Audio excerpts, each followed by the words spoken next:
Hello everyone, welcome to AWS Support. We'll discuss about AWS Trusted Advisor today. There's no agenda as such because we'll be discussing only one thing, which is AWS Trusted Advisor and how it can be helpful to optimize your AWS service account.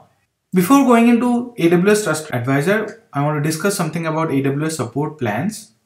There are 4 support plans available in AWS: Basic, Developer, Business and Enterprise. When you created our AWS account, you must have used Basic plan. So there are 3 additional: Developer, Business and Enterprise. The Basic plan is free of cost and it offers support for account, billing questions and service limit increases.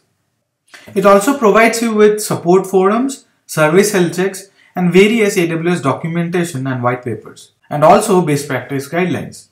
Then we have developer plans. In developer support plan, we get best practice guidance from AWS, client-side diagnostic tools, and guidance on how to use AWS products, features, and services together to optimize your entire environment. In business and enterprise plan, along with basic and developer, we get some additional access or additional features. We get application architecture guidance, wherein AWS consultants can partner with us supporting specific use cases and applications. We also get use case guidance, which suggests what AWS products, features and services should be used to support the specific needs of our enterprise or application. Then we get AWS Trusted Advisor, which inspects our AWS account and identifies opportunities to save money, close security gaps, improve system performance and reliability. We also get API for interaction with Support Center and Trusted Advisor, which is not there in Basic and Developer plan. Third-party software support is also there. We can get AWS support team engaged to get deep understanding of use cases. Then management business reviews. We also get something called AWS Concierge, Technical Account Manager, White Glove case routing. Then we have Trusted Advisor. What is this Trusted Advisor?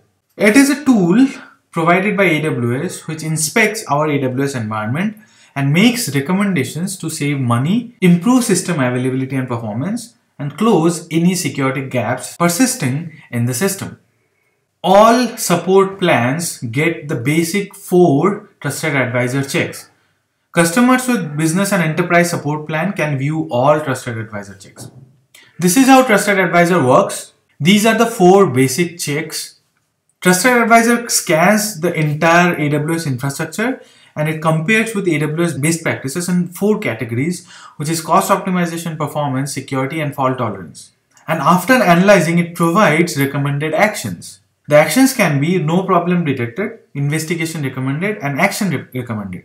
So no problem detected means everything is fine. Investigation recommended means that there might be some loopholes in one of the services or your system which should be checked. And action recommended means that you have to change something. There's something really wrong and AWS Trusted Advisor is asking you to change it right away. And these recommendations are available to business leaders and developers as well. Recommendations include links to take direct action as well. Like in this case, if you click this link, it will give you what actions you should take to fix this RDS idle DB instance issue. The security group access risk, if you click here, it will take you directly to the RDS security group so that you can go ahead and change it.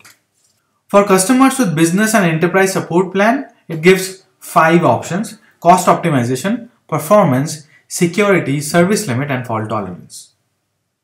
You can access Trusted Advisor from the management tools and then Trusted Advisor, and it will take you to this dashboard. Remember one thing, you do not have to do anything here.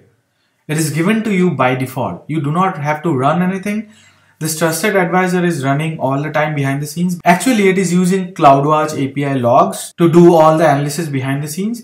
And after that, it provides recommendations. As you can see, there are 5 different options. In most of the cases, everything is fine, barring one, which is in security. So VPC elastic IP address is fine, RDS DB instance is fine, all security groups, EBS snapshots, RDS public snapshots, everything is following AWS best practice. But I do not have MFA on root account, so that is a security threat, and Trusted Advisor is suggesting me to enable MFA for my root account. You can go to individual checks also by clicking here.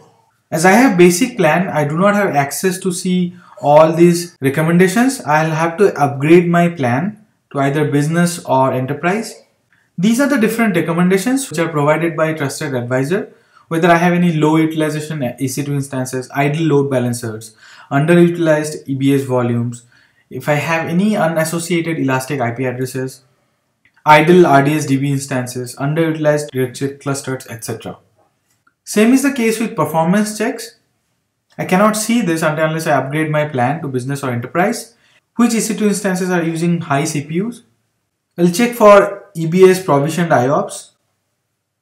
If you have a large number of rules in EC2 security groups, etc. In security, it's more or less free, but to get all features, you have to upgrade your plan. Same is the case with fault tolerance. I'll give you multiple recommendations as far as fault tolerance is concerned. And then service limits, it's actually free, and it is telling me that I am within the service limits for all the services which I'm using currently or which I have used so far. If you need more feature, you'll have to upgrade your plan. Then you have preferences wherein you can set your billing contact, operations contact, and security contact. You can set email address here. It'll also ask you the notification language. By default it is English, and you can change it if you want. That's what AWS Trusted Advisor does. You don't have to do anything, it is done automatically for you. Thanks for watching.